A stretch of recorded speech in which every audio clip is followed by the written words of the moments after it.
Well, folks, old Buster coming again. This is the newest story I've written. Gonna read to you. It's called The Long and the Short of It.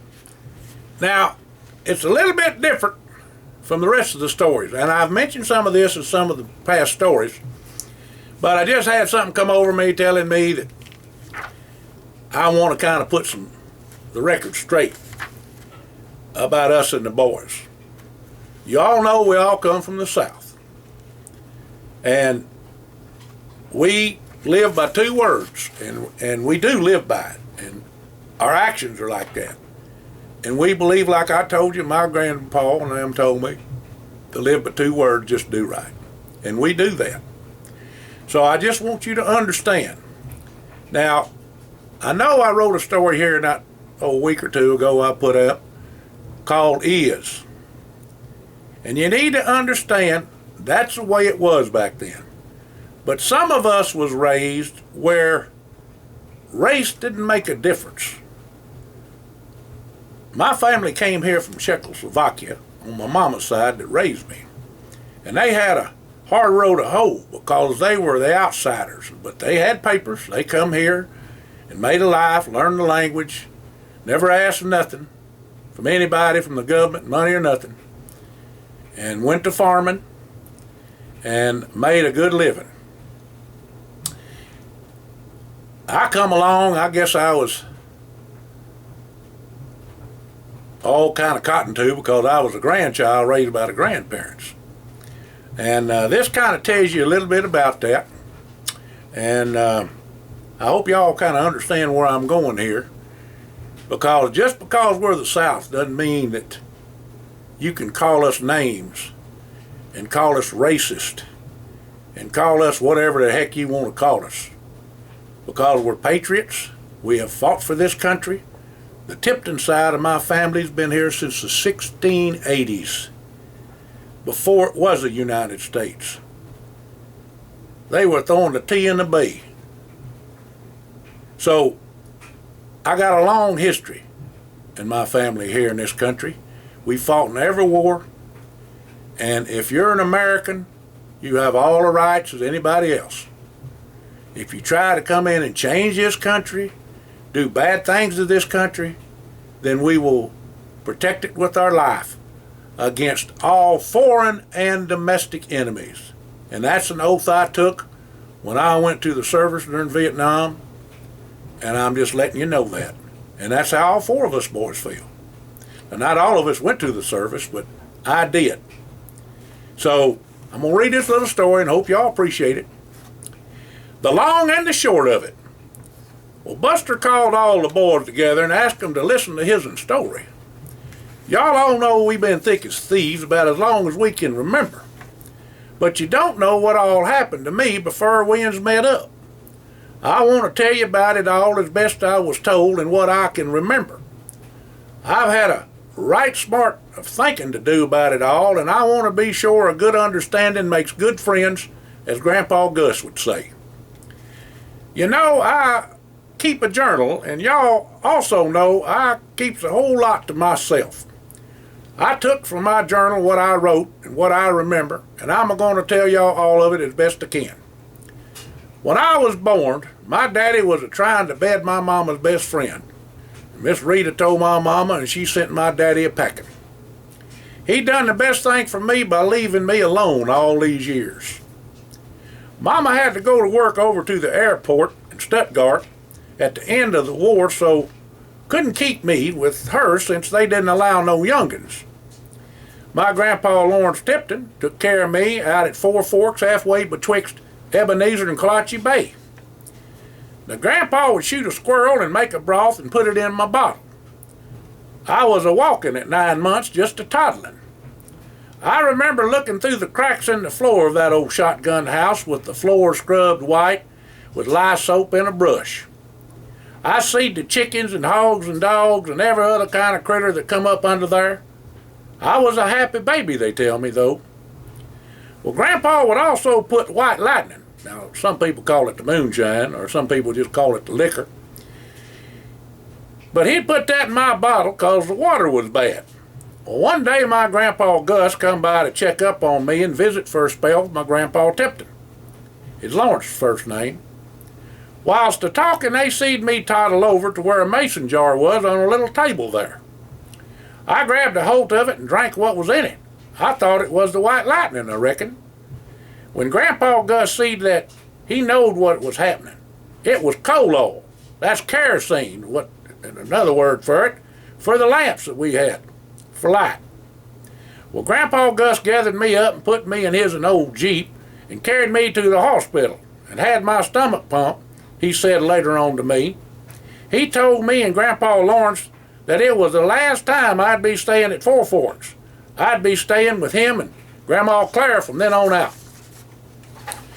Now, I didn't see much of my mama back then because it was so hard to get to where we lived.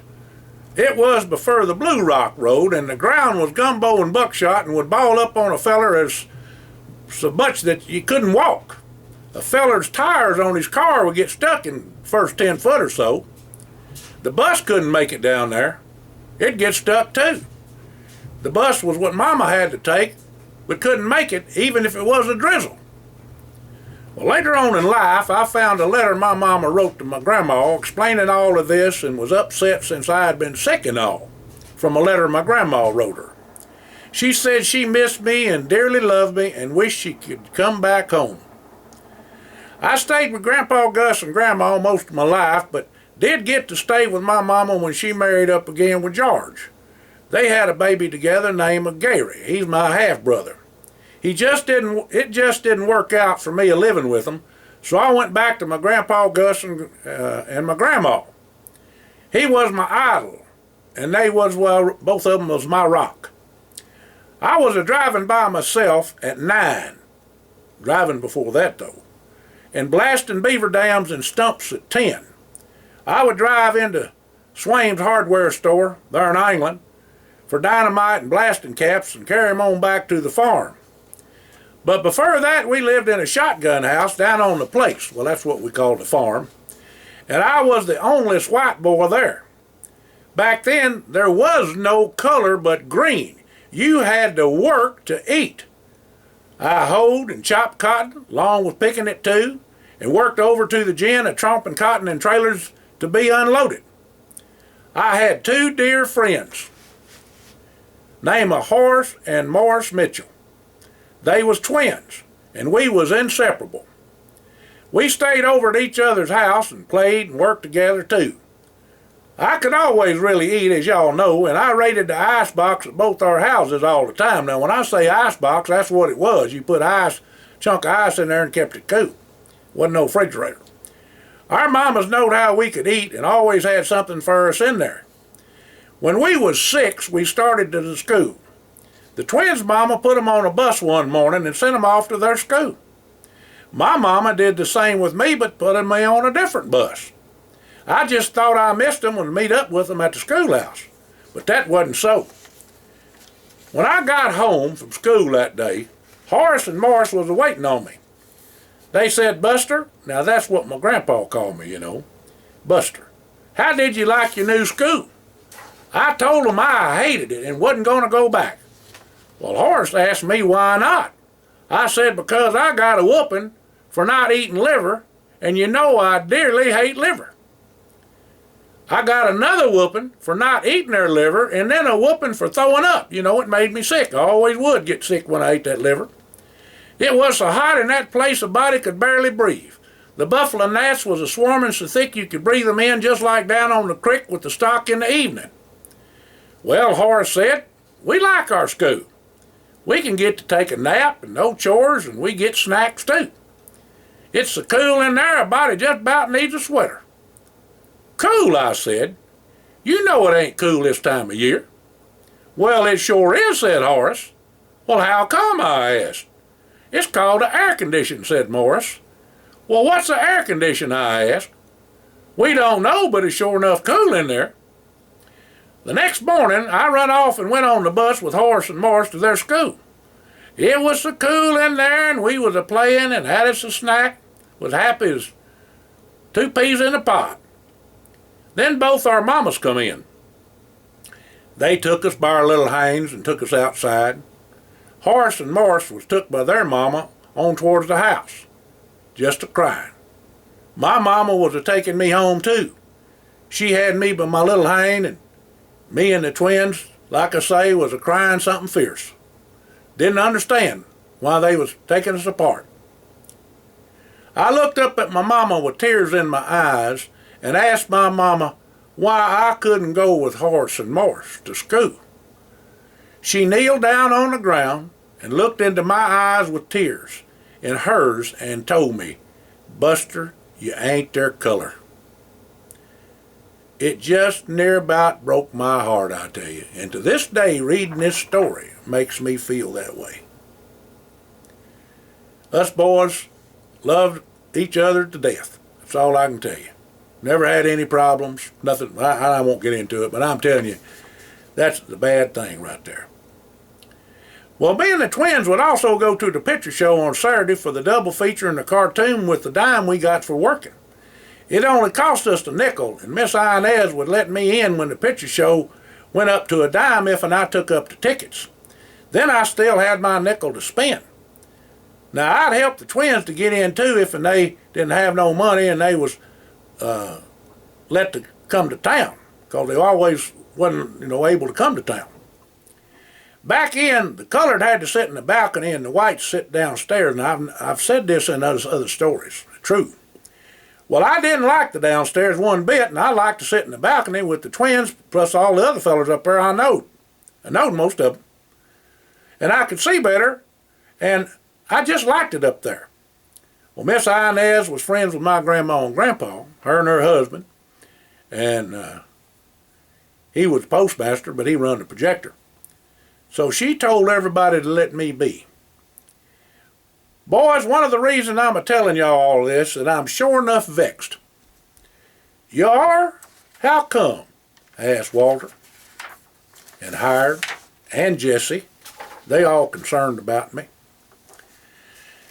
Well, boys, us all being from the South, they are calling me and y'all the racist.